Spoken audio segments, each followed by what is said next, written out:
না কে খাইলো মামার, আমি ডিম একটুও খাই নাই। মামার রান্না নাস্তা আমি মামাকে ছাড়া খাওয়ার মতো বেইমানি করতে পারি না। মামা কোথায়? মামা প্লিজ তাড়াতাড়ি চলে আসুন, আমার বান্ধবীগুলা না খেয়ে আছে আপনার জন্য। মাধ্যমে আমি একটা সিরিয়াস কথা এই বলি। ভিডিওর মাধ্যমে আমি মন থেকে মামাকে ধন্যবাদ জানাইতে চাই। মামা, কেন জানাতে চাচ্ছ সেটা মামা একটু বলো। আমাদের জন্য এত কিছু করছে, মানে আনএক্সপেক্টেড। মামা মানে মামা আই লাভ ইউ মামা। গাইস ও এক্সাইটেড ঠেলাই বলে আই লাভ ইউ বলে ফেলেছে। ফেলছি গাইস। ছোট মানুষ এক্সাইটেডমেন্টের ঠেলাই কি বলছো? বলছি মামাকে ভালোবাসি, মানে মামাকে মামার মতো ভালোবাসি।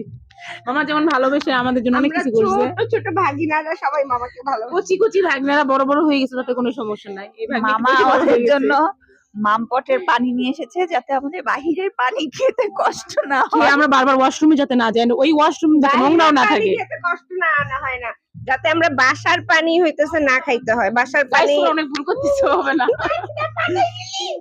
এজন্য আমাদের জন্য ইনটেক পানির বোতল কিনে নিয়ে আসছে এবং বলে দিছে যে ভাগিনাদের ওই পানি দেওয়া, মানে দিতে বলে দিছে আবার বাসার লোকে। বোতলটা দেখাও। ও দাঁড়া, এই যে গাইস এই যে এই পানি বোতল। এরকম হাজার হাজার বোতল কিনে আনছে মামা আমাদের জন্য। এটা হচ্ছে মামার পানি। বাংলাদেশের সব পানি, মাম পানি মামা কিনে নিছে আমাদের জন্য। এমন পৃথিবীতে এমন মামা কোথায় বিরল পাওয়া যায়? বিরল, পৃথিবীর ইতিহাসে বিরল এরকম মামা। এরকম মামা কোথায় পাওয়া যায়? ঘরে ঘরে এরকম একটা মামা থাকা উচিত। ঠিক।